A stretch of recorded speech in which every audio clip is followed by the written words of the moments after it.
Jessica, I have some fun surprises for us. I can't wait to show you. Oh, Johnny, you know how I love surprises. Oh, wait. Does this surprise have anything to do with your pants again? No. Okay. Why would you say that? I'm going to let you pick which one of my shows that we watch first, darling. Would you rather watch Who is the Idiot or another episode of Judge Johnny?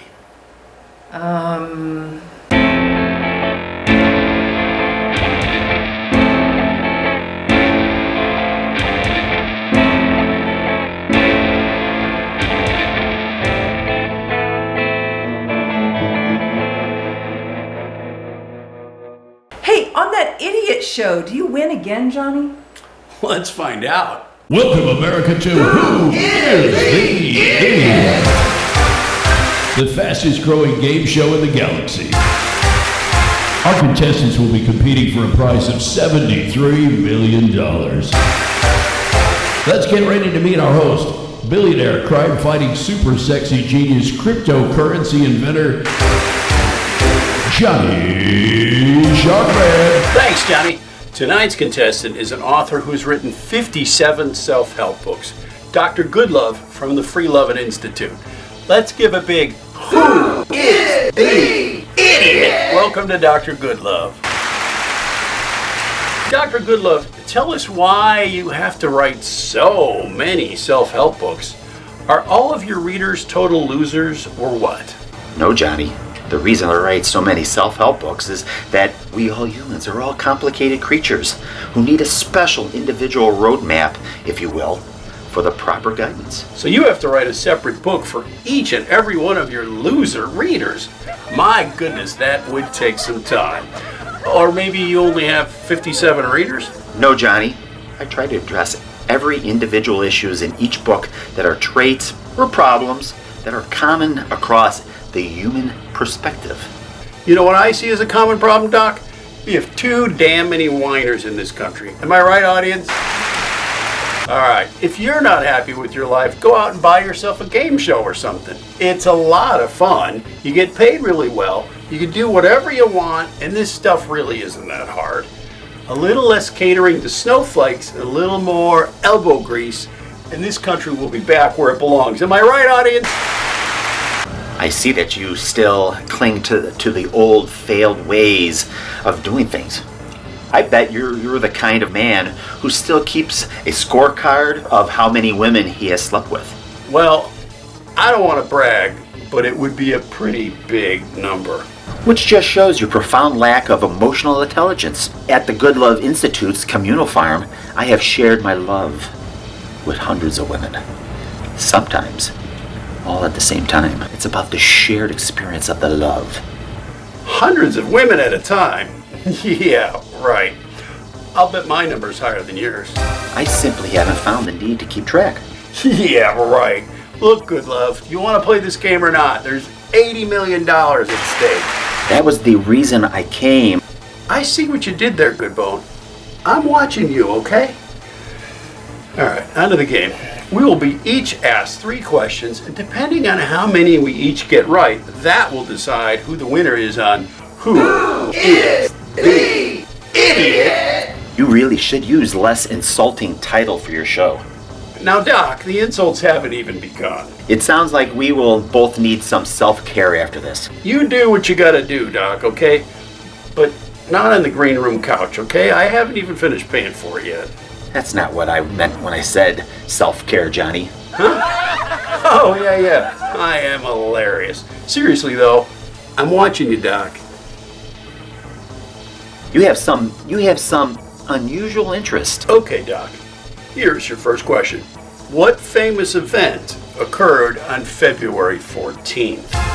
That would be Valentine's Day, named after the Roman saint Valentine from the 3rd century. Oh, I'm sorry. That is incorrect. The answer we were looking for was the Valentine's Day Massacre in Chicago, which occurred on Valentine's Day in 1929. You gave us the why of Valentine's Day, Doc, not the what had occurred. And for that error, on your part, the error that you made, you are incorrect, wrong, and a stupid head. So basically you tripped me up by trying to be clever. a sore loser now. Maybe that's your next book there, good boner. My name is Good Love. So you say, Doc. And now our announcer, Donnie Velvetone, will read my question. Go ahead, Donnie. Johnny, I'm sorry to interrupt, but I have some bad news. We're out of time again? No, we've been canceled. I'm sorry, Johnny, but your agent Saul just called to let us know. Wow, canceled, huh? Well, friends, unfortunately, we've run out of time and we're going to have to declare a winner right now. Donnie, who do you show is in the lead right now? This should be good. Well, Johnny, you didn't even get asked a question, so technically you have 0 points. Hard to win with 0, both here and in life in general. But Dr. Fraud Ficker Liar over there got his question wrong. So why doesn't he get a minus? Doesn't that mean I win 0 to -1? Right, Donnie? Isn't that the law of subtraction? Yes, you are correct, Johnny. You are tonight's winner on Who is the Idiot? Congratulations. This is a clown show run by an asshat. Thanks, Donnie. I would like to thank our contestant, Dr. Boner Von Liar Pants, for being such a good loser. Thank you for watching Who is the Idiot? Good night, adoring America.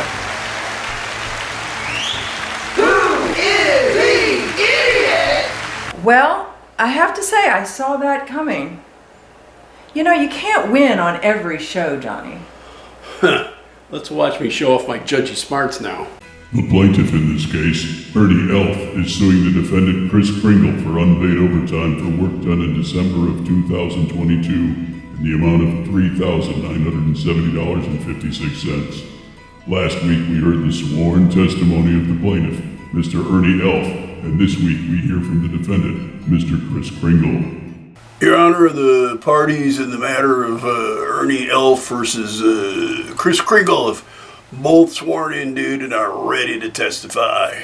Thank you, Bobby. Mr. Kringle, are you ready to testify? You bet your ass! Mr. Kringle, I would caution you on the language you use in this courtroom. You forgot to use the word kangaroo there, Judge. I'm sorry, Mr. Kringle. I didn't follow that. Why would I have added kangaroo to that sentence? So you could accurately reflect that this is a kangaroo court, Your Gracefulness. I will find you in contempt, Mr. Kringle. Do you want to go back to county? You're already cutting pretty hard into my summer vacation there, Your Judgeship.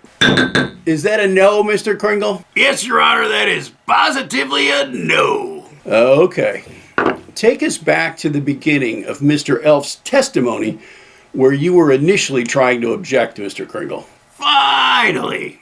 Okay, I'll start with the basis of the case brought by that lying little weasel elf. Watch it, fat boy. I know where you sleep. Order in this court. I will hold you in contempt, too, if you continue to interrupt, Mr. Elf. I imagine that you would be very popular in lockup in county, Mr. Elf, and I do not mean that in a good way. Do you think about me being in county a lot, Your Honor? Does that thought somehow arouse you, Judge Judy? Maybe you should recuse yourself from this trial, Your Judgeship.